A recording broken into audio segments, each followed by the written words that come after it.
Hi అండి, అందరూ ఎలా ఉన్నారు? నేను Santoshi. Welcome back to our channel Santoshi all in one channel. ఈరోజు వచ్చేసి మీరు ఆల్రెడీ తమ్ములైన్‌లో చూసే ఉంటారు.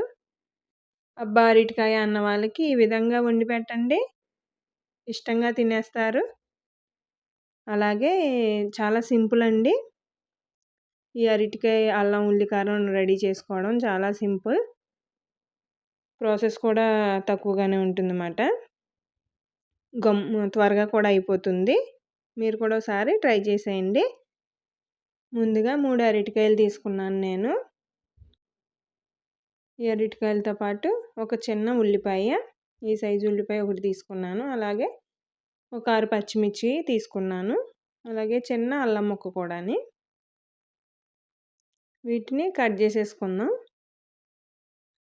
చూడండి, ముందుగా అరటికాయని ఇలా ముచ్చుకులు తీసేసుకోవాలన్నమాట. చాకుతోని అటు ఇటుని తీసుకున్న తర్వాత మధ్యలో కట్ చేసుకోవాలి. అన్నీ ఇదే విధంగా కట్ చేసేసుకుందాం.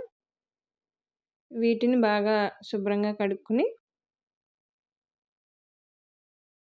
కుక్కర్లో వేసుకోవాలన్నమాట. వీటిని నేను ఆల్రెడీ ఒక గ్లాస్ ఆఫ్ వాటర్ కుక్కర్లో వేసానండి.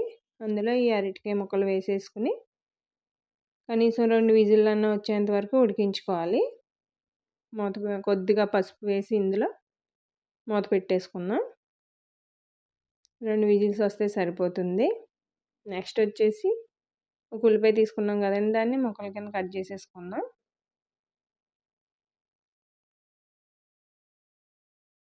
అలాగే పచ్చిమిర్చి కూడా సగానికి కట్ చేసేసుకుందాం.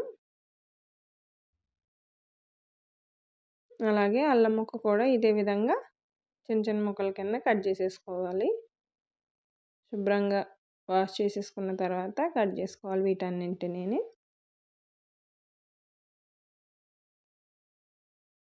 వీటిని మిక్సీ పట్టుకోవాలండి.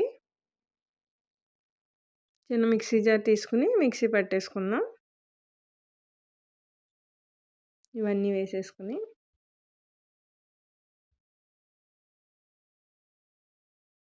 చూసారా, ఈ విధంగా మిక్సీ పట్టేసుకోవాలి. దీన్ని పక్కన పెట్టేసుకుందాం. వాటర్ ఏం పోయకుండా మిక్సీ పట్టుకోవాలండి. అలాగే విజిల్ వచ్చేసింది ఆల్రెడీ. అరటికాయలు ఉడికిపోయాయి. వీటిని చల్లారిన తర్వాత పైన ఉన్న పీల్ తీసేసుకుని ఒక ప్లేట్లో వేసుకుందాం. చూసారా, పైన ఉన్న పీల్ అంతా తీసేసి ప్లేట్లో వేసి ఇలా స్పూన్తో ఈ విధంగా అనుకోవాలి.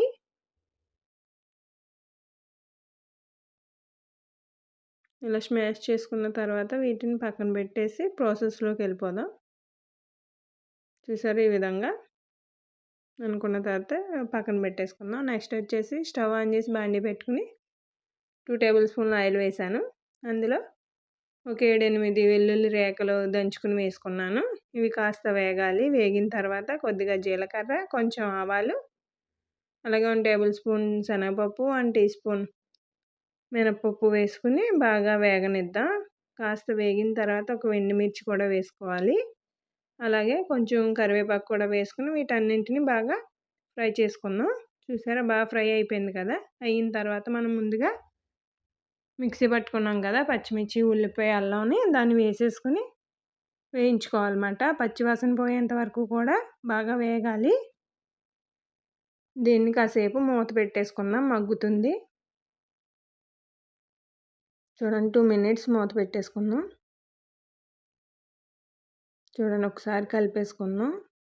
ఫ్రై అయిపోయింది ఆనియన్ అన్నది. ఇప్పుడు మనం ఆల్రెడీ స్మాష్ చేసి పెట్టుకున్నాం కదా అరటికాయని, దాన్ని వేసేసుకోవాలి. ఇందులోనే కొద్దిగా పసుపు, రుచికి సరిపడా ఉప్పు వేసుకుని బాగా కలిపేసుకుందాం.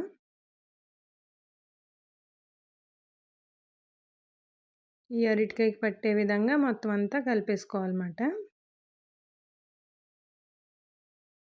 చూసారు, ఇలా కలిపేసుకున్న తర్వాత ఒక 2 మినిట్స్ మూత పెట్టుకుందాం. ఒకసారి మగ్గితే సరిపోతుందన్నమాట. చూడసారా, రెడీ అయిపోయింది. ఇప్పుడు ఫైనల్గా స్టవ్ ఆఫ్ చేసేసుకుని ఒక చెక్క నిమ్మకాయ పిండుకుంటున్నాను. నిమ్మ చెక్క స్టవ్ ఆఫ్ చేసుకున్న తర్వాత నిమ్మకాయ పిండేసుకొని ఒకసారి కలిపేసుకున్నారంటే రెడీ అయిపోయినట్టే. టేస్టీ అరటికాయ అల్లం ఉల్లి కారం రెడీ అయిపోయింది. అరటికాయ అన్న వాళ్ళకి ఇలా వండి పెట్టండి, ఇష్టంగా తినేస్తారన్నమాట. టేస్ట్ అయితే అంత బాగుంటుంది. వేడి వేడి అన్నంలో తింటే అదిరిపోతుంది అసలని. అలాగే ఈ వీడియో నచ్చితే లైక్ చేయడం మర్చిపోకండి. అలాగే మీ ఫ్రెండ్స్కి, ఫ్యామిలీ మెంబర్స్కి కూడా షేర్ చేయండి.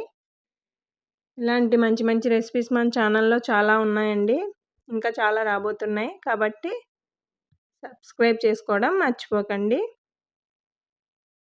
మళ్ళీ మరో మంచి వీడియోతో మళ్ళీ కలుద్దాం. Thank you for watching.